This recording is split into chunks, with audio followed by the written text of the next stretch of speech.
नात ख़ानी से आप महजूज़ हुए। महबूब मुकर्रम जनाब नक़ीब अहले सुन्नत अदीब शहीद जनाब फूल मोहम्मद साहब की बड़ी खूबसूरत निक़ाबत आपने सुनी। चंद लम्हों के लिए मैं भी आपके दरमियान हाजिर हूँ। अगर आप इस उम्मीद में बैठे हैं कि जोशीली तकरीर आपको सुनने को मिलेगी, गरजदार खिताब आपको सुनने को मिलेगा कि जिससे कान के चादर आपके फट जाएं, तो ये उम्मीद आप निकाल दें। नहायत संजीदगी के साथ, नहायत इत्मीनान के साथ चंद बातें आपसे अर्ज़ करना चाहूँगा। हज़रात,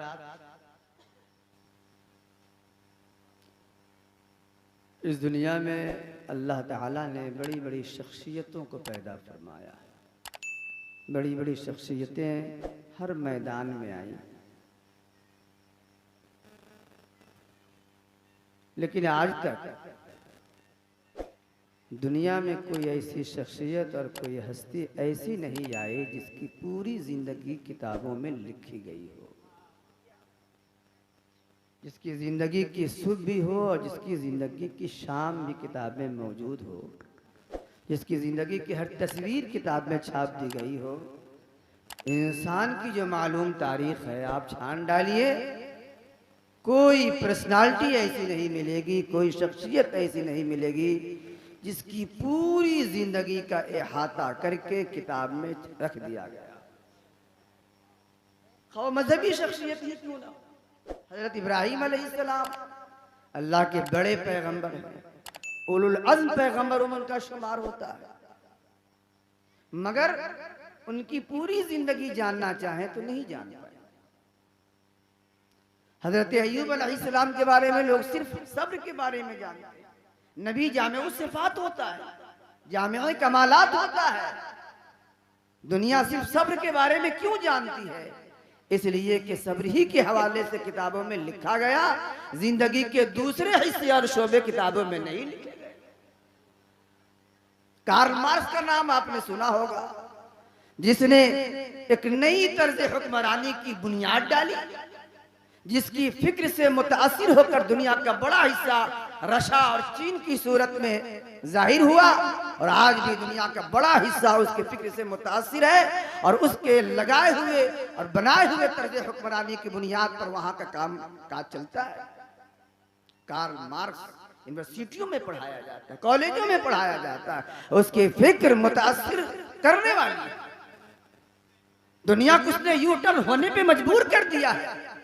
मगर आप कार्ल मार्क्स को भी जानना चाहें, पूरी जिंदगी तो नहीं जान पाएंगे। सिर्फ सियासी जिंदगी तो आप जान पाएंगे, मगर उसके अखलाक कैसे थे, उसकी खलवत कैसी थी, उसकी जलवत कैसी थी, बच्चों के साथ उसके क्या मामलात होते थे, बीवी के साथ क्या तरीके, ये आप नहीं जान पाएंगे।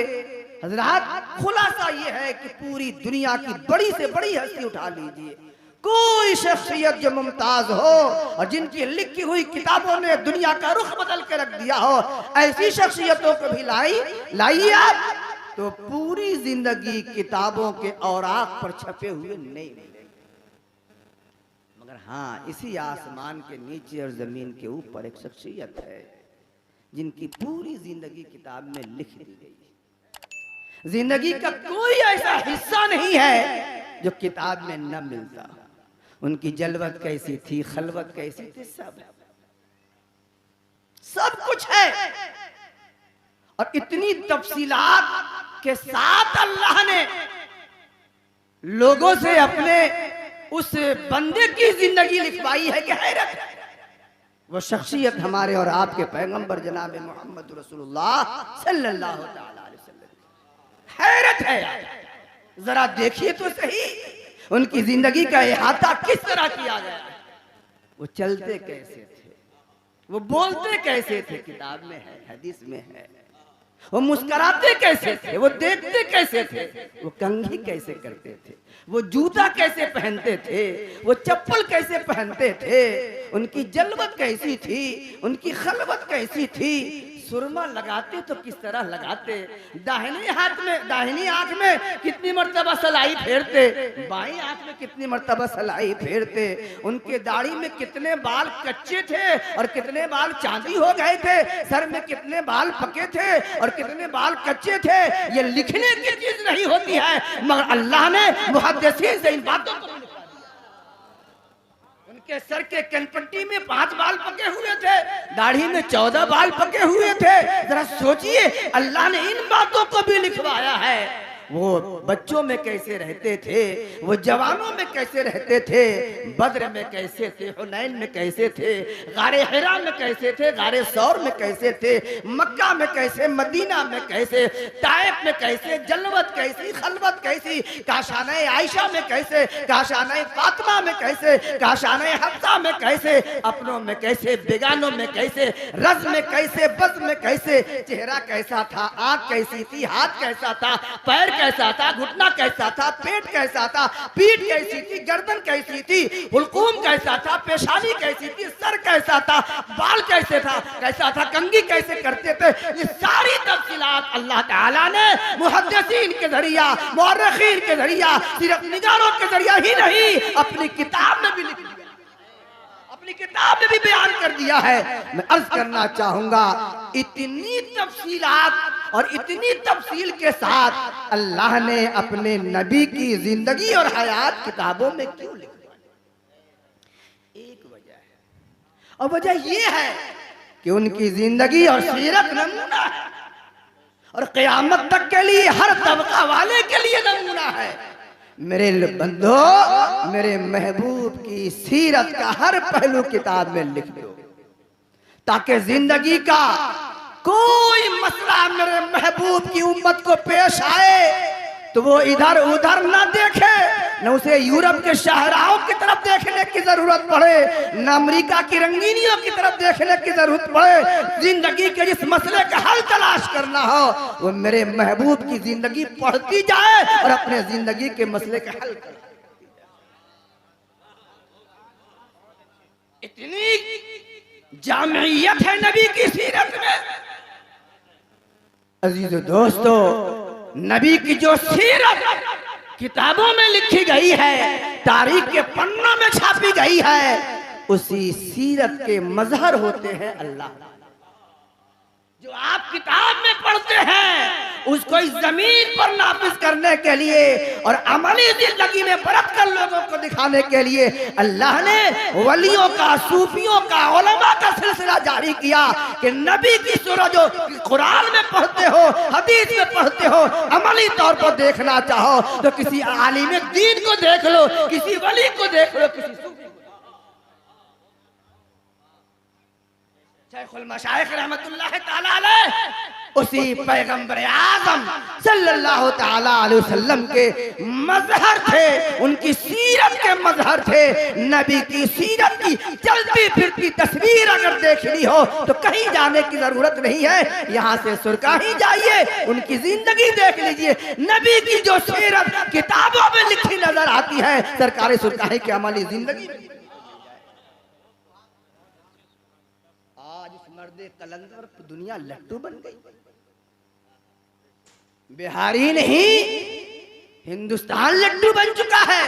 मैं अर्ज करना चाहूंगा कि आखिर शेखुल मशाइख में कौन ऐसा कमाल था और कौन ऐसी खूबी थी कि एक मुजफ्फरपुर और वैशाली नहीं है, सीतामढ़ी भी लट्टू बना हुआ है, नेपाल भी लट्टू बना हुआ है, इलाहाबाद बनारस भी लट्टू बने हुए हैं, वहां यहाँ सब जगह लट्टू बने हुए। आखिर बात क्या है? हम हैं, ये हैं, वो हैं, हमें कोई चाहता नहीं है, वो मरकर मिट्टी में है। कलंदर मर्दे कलंदर मिट्टी में आशूदा बना हुआ है, मगर इसके बावजूद भी जो जहां है वहीं से। तो सुन लीजिए साफ लफ्जों में, सरकारे सुरकाही कोई मुकर्रिर और खतीब नहीं थे, वो मुसलिह थे। मुकर्रिर को नखरा होता है, मुसलिह को नखरा नहीं होता है। खतीब के लिए गाड़ी भेजनी पड़ती है और मुसलिह खुद पैदल चल के आपकी बीमारियों के इलाज के लिए चला। खतीब और मुस्लिम में यही फर्क है। अगर सरकारी सुरकाही खतीब होते तो न दुनिया जानती न मानती। वो खतीब नहीं मुस्लिह थे। जिस इलाके में गए तो ऐसा नहीं है कि पहले से तकरीर सेट करके आते थे, वो बीमारों का हाल देखते थे और बीमारी के एतबार से दवा की।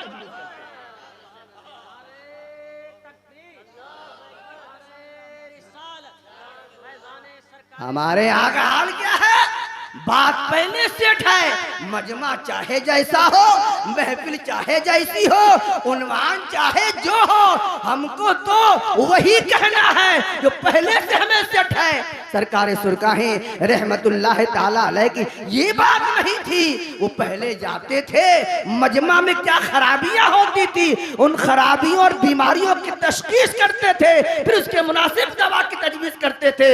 हाफिज हनीफ साहब रहमतुल्लाह ताला अलैह जो हजरत के पहले खलीफा हैं, आप लिखते हैं कि शेखुल मशाइख के बयाने हक निशान की सबसे बड़ी करामत यह थी कि जहां भी हुजूर का बयान होता था, दो चार आदमी जरूर अपने गुनाहों से तौबा करके पक्के सच्चे मुसलमान। बहुत से बदअकीदे उनका बयान सुनकर, बल्कि बयान तो बहुत चीज है, यूं ही देखकर अमल देखकर बदअकीदगी से उन्होंने तौबा कर ली है और सच्चे पक्के मुरीद ही नहीं, हाफिज हनीफ साहब लिखते हैं कि खलीफा भी। आज जो इखलास मुखलिस मुस्लिह के पास होता है, जो इखलास दाई के पास होता है, आज वो इखलास खत्म होता जा रहा है। मुस्लिह नापैद होते जा रहे हैं, दाई का खात्मा होता जा रहा है, खुतबा ज्यादा पैदा हो रहे हैं, मुकर्रिरीन ज्यादा पैदा हो रहे हैं। अजीजों, दोस्तों, प्यारे भाइयों, अब खतीब की जरूरत नहीं है हमारी कौम को। हमारी कौम को मुस्लिह की जरूरत है।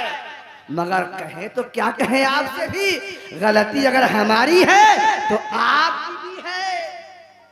मुस्लिह की इस्लाह सुनना नहीं चाहते, दाई की दावत सुनना नहीं चाहते, आप उस खतीब का शोलाबार खिताब सुनना चाहते हैं जो नारों की आवाज से कान के पर्दे फाड़ देता हो और जो शामियाने में हलचल मचा देता हो, उसका खिताब आपको अच्छा लगता है।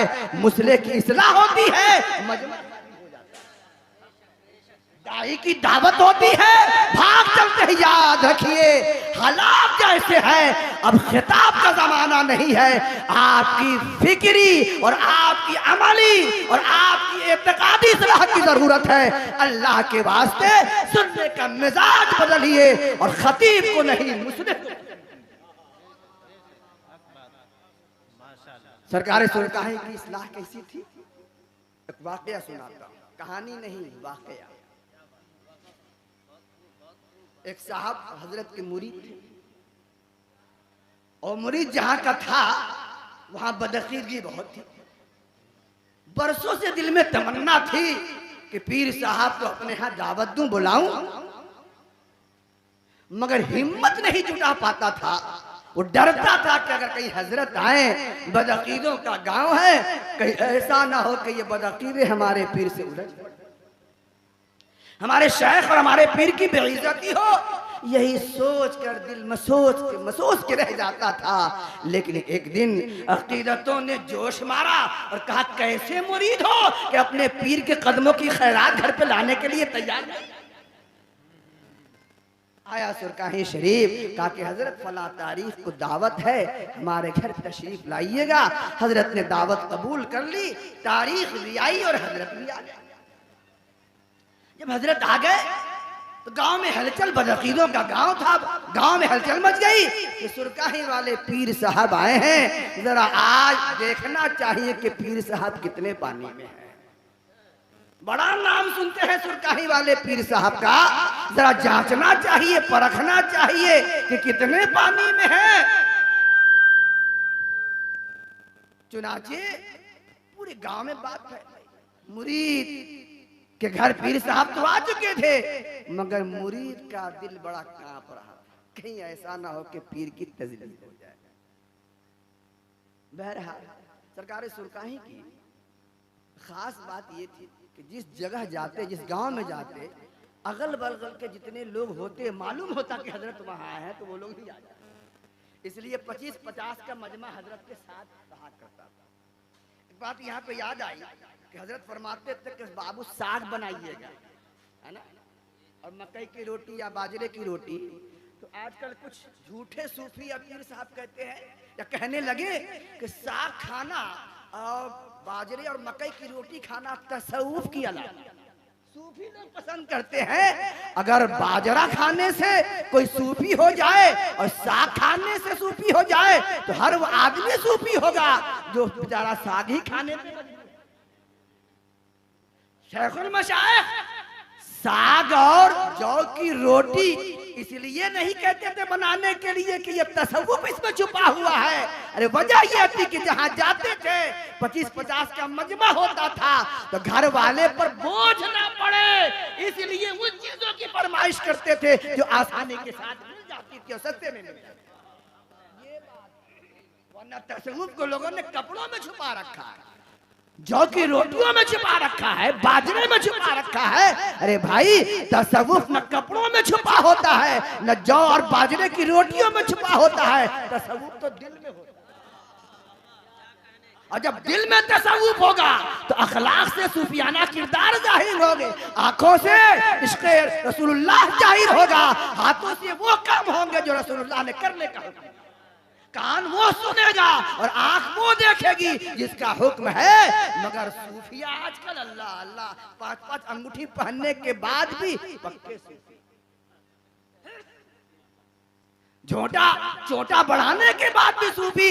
झोटा और चोटा बढ़ाने का नाम तसव्वुफ नहीं है, तसव्वुफ तो सफाए कल्ब, तस्फियाए क़ुलूब का नाम है, तस्फियाए बातिन का नाम है। कुरान ने इसलिए कहा क़द अफ़लह मन तज़क्का। कामयाब वो नहीं है जिसका झोटा बड़ा हो और जिसके कपड़े लाल पीले काले हो, नहीं, सूफी वो है जिसका दिल साफ हो, और जिसका दिल साफ हो जाए तो ना वो तो अफजल साहब से बुग़्ज़ रखेगा और ना अलीमी साहब से बुग़्ज़ रखेगा, ना इनसे चलेगा। जिसका दिल साफ हो जाता है, दोस्त भी आए तो दस्तरखान है, दुश्मन भी आए तो सूफी का दावा करने के बावजूद भी आज सूफियों में गिरोहबंदी, दावाए तसव्वुफ रखने के बावजूद भी ये हमारा हल्का है, ये तुम्हारा हल्का है, यहाँ हम नहीं आ सकते, वहाँ तुम नहीं जा सकते हैं। मेरे अजीजों दोस्तों, शेखुल मशाइख की बारगाह में हुजूर मुफ्ती आज़म हिंद तशरीफ लाए। सूफियों का तरीका देखिए, मुफ्ती आज़म हिंद तशरीफ लाए। लोगों ने लिखा कि काटी स्टेशन पर एक दिन पहले ही से शेखुल मशाइख बड़े परेशान थे। लोगों ने पूछा क्या मामला है, कल हो के सुबह हो गई, अंदर बाहर लोगों ने पूछा क्या मामला है। कहा एक बहुत अहम मेहमान आ रहे हैं, इंतजाम।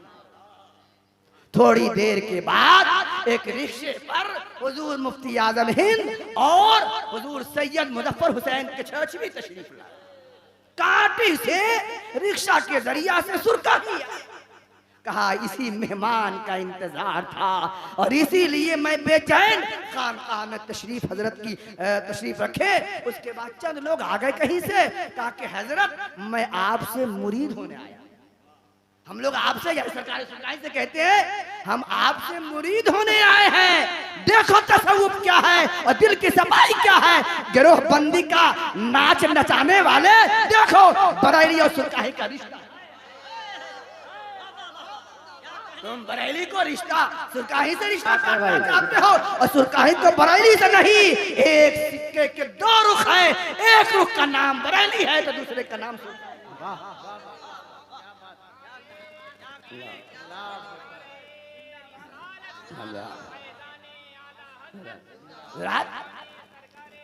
तो लोग आए, उन्होंने कहा कि हजरत हम लोग आपसे मुरीद होने के लिए फला जगह से तशरीफ लाए हैं। कहा बहुत खुशकिस्मत हो कि तुम मुरीद होने के लिए आए हैं। तुम सब हमसे नहीं मुफ्ती आज़म हिंद आला हजरत के साहिबजादे से। वाह वाह वाह। उन्होंने कहा कि नहीं हजरत आपकी खानकाह है, आप मुरीद की जगह नहीं, ये गुस्ताखी तेगे अली से नहीं हो सकती है। आला हजरत के साहिबजादे हो, आप दीन के सतूर है, सतूर है। आपके रहते हुए मैं यहाँ तो खोजा जाता है, अब तो मुरीद कम है, पीर ज्यादा हो, है ना। अर्ज ये कर रहा था, दुरूद शरीफ पढ़े, अल्लाहुम्मा सल्ली अला सय्यदना व शफीना मौलाना मुहम्मद बिन बारिक वसल्लम सलातु व सलामुन अलैका या रसूल अल्लाह। तो वो लोग आ गए उस गांव में जो मुरीद ने दावत दी थी। इतने ही में चंद बदअकीदों को पता चल गया था पहले ही, वो भी उस दरवाजे की तरफ बढ़ रहे थे जिस घर में सरकार सुल्तान तशरीफ फरमा।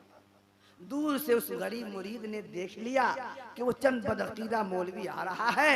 उसमें एक बड़ा घाघ मौलवी था, मौलवी शमसुल हक, शेखुल हदीस जामिया मदरसा रहमानिया मुंगेर का, वो भी था। मुरीद की नजर पड़ी, पसीना छूटने लगा, अंदर बाहर, अंदर बाहर, अंदर बाहर। हजरत ने फरमाया क्या बात है बाबू, अंदर बाहर, अंदर बाहर। उन्होंने अर्ज किया हुजूर आप तो जानते ही हैं बदअकीदों का गांव है, जिस बात का डर था लगता है कि वही हो जाए।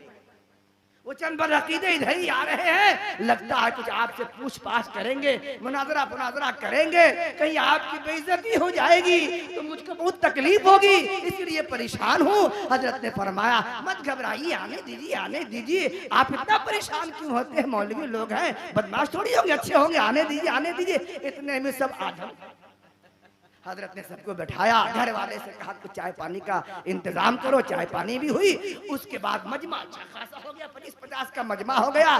सरकार सुरकाही कहते हैं वली को क्या देखिए, वली की इस्लाह कैसे, वली कैसे इस्लाह करता है, वली कैसे इस्लाह। हम लफ्जों की बाजीगरी से और जुमला और अदब की चाशनी और मिठास और भारी भरकम लफ्जों से हम आपके दिलों को मुसख्खर करना चाहते हैं। वली दिल का मुसख्खर कैसे करता है और लोगों में इस्लाह कैसे करता है और लोगों को हक और बातिल की पहचान कैसे कराता है, वो देखिए वली की शान, मुस्लिम की शान। हज़रत ने फरमाया कि बाबू आप लोग तो आलिम फाजिल हाफिज कारी सब हैं, अच्छा खासा 50-50 आदमी का मजमा भी हो गया है, क्यों ना इस मजमा को दीनी मजमा बना दिया, क्यों ना इस मजमा को, मजलिस को काम की मजलिस बना दी जाए।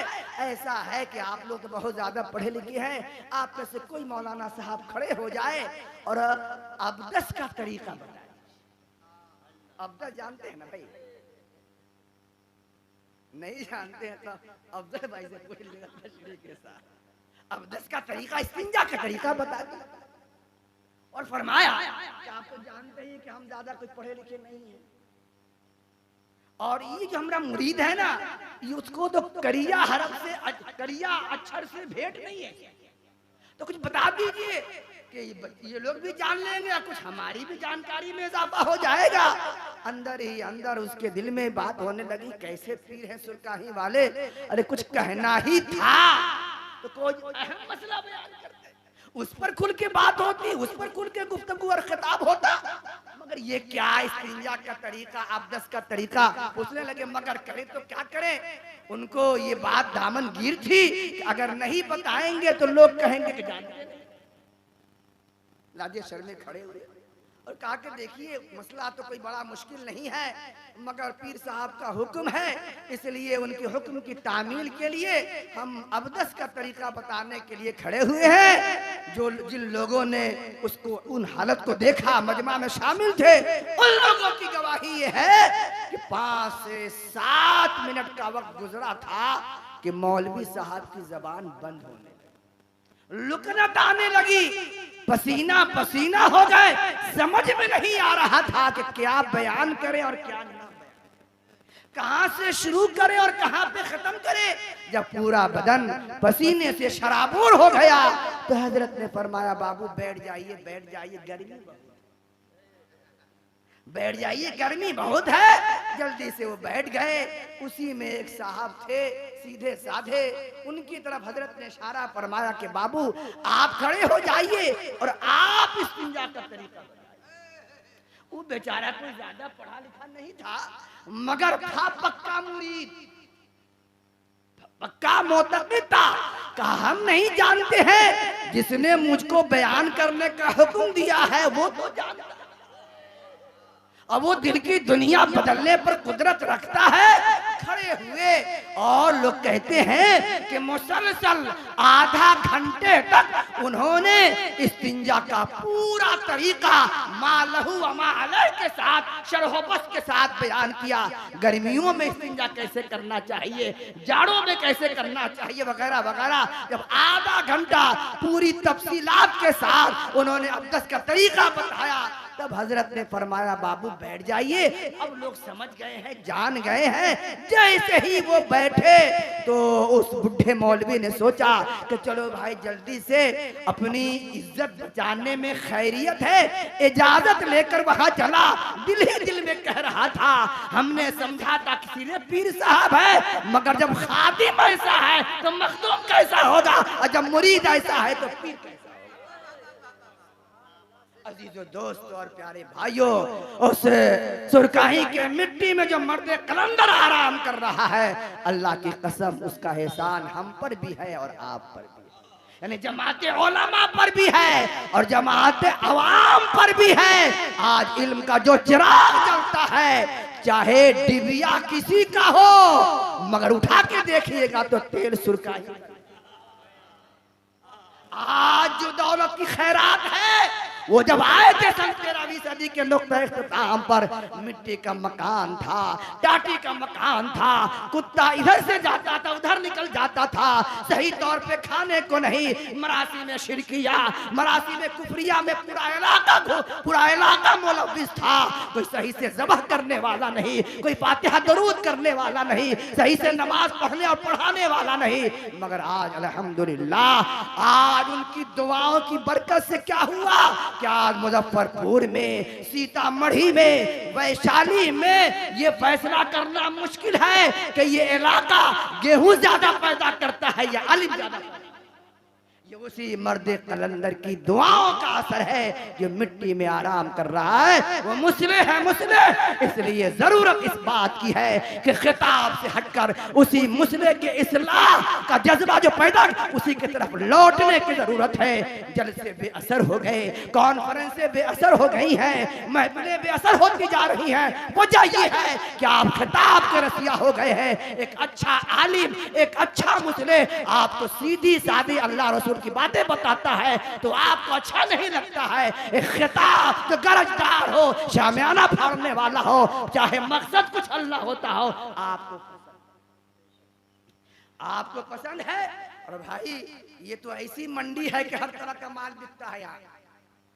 ये जो इलाका है ना उत्तरी बिहार का, खासकर वैशाली, हर तरह का माल बिकता है। लंगड़ा, लूला, काना, अनरा, भैराजा। जो खतीब कहीं ना चल सके वो मुजफ्फरपुर में आकर नंबर 1 होता है। जो शायर कहीं ना चल सके यहाँ आने के बाद एकदम मोस्ट वांटेड हो जाता है। क्या आपके यहाँ अच्छे नाच पढ़ने वाले नहीं, अच्छे तकरीर करने वाले नहीं है, अच्छा शायर नहीं है? ये लोग जाते हैं बाहर, तो वाह फला शायर आए हैं, आप अपने इलाके में कदर नहीं करते हैं। भाइयों, ये मुजफ्फरपुर वैशाली बिहार की मिट्टी की खासियत है कि ये मर्दुम खेज भी है, मर्दुम खोर भी, मर्दुम खेज भी है, मर्दुम खोर भी है। अच्छी अच्छी शख्सियतें पैदा हुई हैं यहाँ, मगर यहीं के लोगों ने उन अच्छी शख्सियतों को मनो मिट्टी में दबा दिया है और बेकार तक नहीं दिया है। मखदूम साहब कहा करते थे बिहार हमारा है, बिहारी हमारा, कहा करते थे यहाँ सोने की कदर कम होती है। 24 कैरेट सोना, हॉलमार्क सोना, उसकी कदर कम होती है। यहाँ उस मिट्टी की कदर ज्यादा है जिस पर सोने का लेप चढ़ा दिया। रोल गोल्ड की ज्यादा कीमत होती है। मैं अर्ज करना चाहूंगा अजीजों दोस्तों, अपना शीशा कांच का टुकड़ा, गैर का पत्थर लाल बराबर। सच कहते हैं कहने वाले, घर की मुर्गी दाल बराबर। सदुल शरिया को तो जानते हैं, सब जानते हैं, उलमा जानते हैं। क्यों जानते हैं भाई? बहारे शरीयत की बुनियाद पर पूरी दुनिया में पहचान दी। आला हजरत के एक और शागिर्द और खलीफा है मलिकुल उलमा मौलाना सैयद जफरुद्दीन साहब बिहारी, मदरसा जामिया शमसुल हुदा के प्रिंसिपल रह चुके हैं। और आला हजरत को जितने उलूम आते थे तकरीबन वो सारे उलूम मलिकुल उलमा, उनकी लिखी हुई किताब सहीहुल बिहारी तहावी शरीफ के बाद पूरी दुनिया में फिक़े हनफी की ताईद उस किताब का जवाब नहीं। ममलिक कौन जानता है? सदुर शरिया को पूरी दुनिया जान गई, इनको कौन जानता है? बात असल में ये है, उनको इसलिए लोग जान गए कि वो यूपी के थे, इसलिए लोग इनको ना जान सके कि ये बिहार। हाँ, साफ सुथरी बात है। हम अपने आलिमों की कदर नहीं करते, हम सोना की कदर नहीं करते हैं। यही तो वजह है कि जनाब शमशेर अगर अच्छी नात पढ़े तो घास डालने के लिए तैयार आप नहीं होते हैं, लेकिन अगर कोई बाहर का आ रहा है तो जहाज पर लदवा लदवा के मंगवा, है ना? उसके लिए मिनरल वाटर, कौन वाटर और चिकन और मटन साफ, यहाँ कहाँ उठाए, कहाँ बैठाए, क्या खिलाए, क्या पिलाए है। जवान से हम लट्टू हो जाता है, रात भर देता है और उसके बाद सुबह होती है तो इतना मोटा लिफाफा भी, हजरत कुछ तकलीफ हो गई हो तो माफ कीजिएगा, उससे अच्छा पढ़ने वाला आपके पास मौजूद है। मगर आप सोने की कदर नहीं है, चांदी को सोना बना के आपने पेश किया है और सोना को आप, मिट्टी को लोग सोना कहते हैं, सोना को सोना कहने के लिए आप तैयार हैं। अजीजों, दोस्तों और प्यारे भाइयों, मैं अर्ज ये कर रहा था कि इसी मिट्टी के रहने वाले सरकार सुरकाही है, रहमतुल्लाह ताला अलैह हैं। हमने उनको चादरों में छुपा रखा है, हमने उनको अगरबत्ती में छुपा रखा है, हमने उनको मोमबत्ती में छुपा रखा है। अरे उनकी जिंदगी का सही तारुफ कराया जाता तो बिहार क्या पूरे हिंदुस्तान में उनकी शख्सियत मुसल्लम होती। शर्त ये है कि उनकी जिंदगी का तारुफ। अगर मैं आपसे पूछूं कि सरकारे सुरकाही के वालिद का क्या नाम था, कोई ना बताए, उलमा भी ना बता पाएंगे अल्लाह माशाअल्लाह। बताइए, इस बात का मुझको एहसास तब हुआ कि कुर्बानी के मौके पर कई जगह से मेरे पास फोन आया कि हजरत हम शेखुल मशाइख के नाम से कुर्बानी करना चाहते हैं, उनके वालिद का क्या नाम?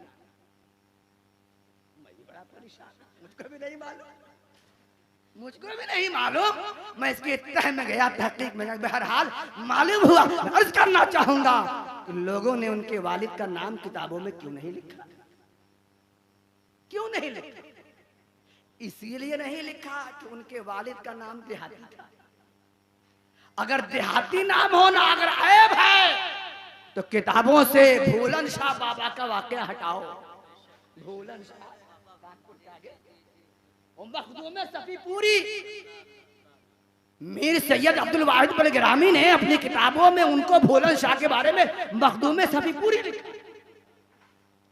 तो देहाती नाम होना अगर किसी की अजमत को कम करता है तो ये बहुत से बुजुर्ग हैं जिनके नाम देहाती हैं, उन सारे बुजुर्गों का नाम हटाना पड़ेगा। अर्ज करना चाहूंगा, देहाती नाम का होना इससे इज्जत और अजमत पर कोई फर्क नहीं पड़ता है। पहले जमाने में होता ये था, नाम कुछ होता था, उर्फ कुछ होता था, उर्फ मशहूर हो जाता था, नाम छुप जाता। मगर आज तक सिलसिले तेगिया के जिम्मेदार हजरात ने उनके वालिद के नाम तहकीक करके किताबों में क्यों नहीं लिखा? आज से 50, 60 साल, 70, 80 साल पहले 1378 में हाफिज हनीफ साहब ने जो 4 किताबें लिखी थी, आज तक वही 4 किताबें हैं, वही 4 किताबें हैं और उसी से काट कूट कर ले देकर और कुछ लोगों ने लिखा है, मगर असल माखज़ वही है।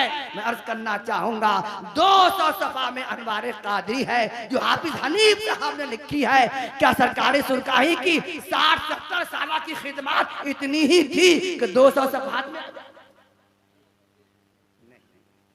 वो तो मैं समझता हूँ 1-2 साल की भी खिदमत नहीं है। उनकी जिंदगी के बहुत सारे औराक गाजीपुर यूपी में पड़े हुए हैं, उनकी जिंदगी के बहुत सारे औराक महर्जा में पड़े हुए हैं, उनकी जिंदगी के बहुत सारे औराक कलकत्ता, बांग्लादेश और दीगर इलाकों में पड़े हुए हैं। मगर किसी साहब ने आज तक इन जगहों पर जाकर उनकी जिंदगी कलक नहीं की है और उनकी मुकम्मल सवाने उम्र नहीं।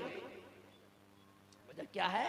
हम अपने बुजुर्गों का तारुफ चादरों की बुनियाद पर कराते हैं, हम अपने बुजुर्गों का तारुफ उर्स और मज़ारात की बुनियाद पर कराते हैं। बुजुर्गों का तारुफ चादरों की बुनियाद पर नहीं कराओ, उनकी खिदमत की बुनियाद पर कराओ, उनके अमाले सालिहात की बुनियाद पर कराओ। उन्होंने कौम के लिए क्या किया है, अल्लाह की कसम, वो मर्द कलंदर जो मिट्टी के जो सुरकाही की मिट्टी में सो रहा है, उसने हमारे लिए और आपके लिए क्या क्या न किया है। पैदल चल कर गया है, घोड़ा गाड़ी पर, रिक्शा पर, रॉन गाड़ी पर और क्या क्या पर, घर घर गांव गांव पहुंच कर है इस तरह इस्लाह की है। देखने वालों ने बताया कि नमाज पढ़ने नहीं आता था, लोगों को अपने सामने नमाज पढ़वाते थे और पैर पकड़ के फरमाते कि बेटा या बाबू ऐसे पैर रखा जाता है और ऐसे नमाज में उंगली लगाई जाती है। बताइए आज का कौन ऐसा आलिम होगा जो आपके इबादत के हवाले से इतना कंसर्न। अजीजों दोस्तों, उस मर्द कलंदर की बड़ी मेहरबानियां है और पूरी दुनिया जो लट्टू हुई है, उन्होंने अपनी पूरी जिंदगी नबी की जिंदगी से लेकर आपके सामने पेश कर दी है। कहा तुम सच्चे मोमिन बनना चाहते हो तो मेरे आईने में नबी की जिंदगी की सीरत नजर आएगी और तुम नबी की सीरत अपना लोगे तो ये दुनिया भी तुम्हारी है, वो दुनिया भी तुम्हारी। उसी खानका खानवादे के गुले सरसब हजरत पीर तरीका सुल्तान शाह रहमतुल्लाह तआला अलैह भी हैं। तो बुजुर्गों की जिंदगी अपनाइए। अब हालात ये हैं और मखदूम साहब ने लिखा है कि आदमी के दिल को करार कब मिलता है, जब आदमी सूफी बन जाता है। आज हम आलिम होने के बावजूद भी, ये साहब मुफ्ती होने के बावजूद भी, वो शायर होने के बावजूद भी, वो कारी होने के बावजूद भी, आप करोड़पति होने के बावजूद भी, वो दुकानदार होने के बावजूद भी, वो एमएलए एमपी होने के बावजूद भी मुतमईन क्यों नहीं है? इसलिए कि हम सूफी नहीं। और सूफी जब हो जाता है तो रोटी और नमक भी खाता है तो शहनशाही करता है। हम सूफी नहीं है और सूफी कपड़ों से नहीं, तसव्वुफ कपड़ों से नहीं आता है, टोपी और चादर गागर से नहीं आता है। सूफी तसव्वुफ दिल से आता है। जिसका दिल गनी हो जाता है वो सूफी बन जाता है। न उसे दुनिया की लालच है, न उसे दौलत की लालच है। सूफी बनिए आप भी। आप दुकान में रह के भी सूफी हो सकते हैं, कारोबार में भी रह के सूफी हो सकते हैं, हम मदरसा में भी रह के सूफी हो सकते हैं, स्टेज पर सूफी जिस दिन हो जाएंगे हम मुतमईन हो जाएंगे। और जब दिल को इत्मीनान मिल जाएगा तो दुनिया की कोई सोफिस्ताई ताकत हमारा बाल बेकार नहीं कर सकती। तो मैं समझता हूं कि दुनिया में जो हमारे लिए बीमारियां आ रही हैं और दुनिया जो हमें परेशान कर रही है, उन तमाम जख्मों का एक मरहम है तसव्वुफ। वो तसव्वुफ का मरहम लगाइए, सूफी बन जाइए। जब सूफी बन जाइएगा तो पृथ्वी राज भी आके झुकेगा और हिंद का बादशाह भी आके झुकेगा। अल्लाह ताला हमको और आपको अमल खैर की तौफीक अता फरमाए और अल्लाह ताला हम सब लोगों के गुनाहों की मग़फ़िरत फरमाकर पक्का सच्चा मोमिन मुसलमान बनकर दुनिया में रहने और ईमान ही के साथ जानने की तौफीक अता फरमाए।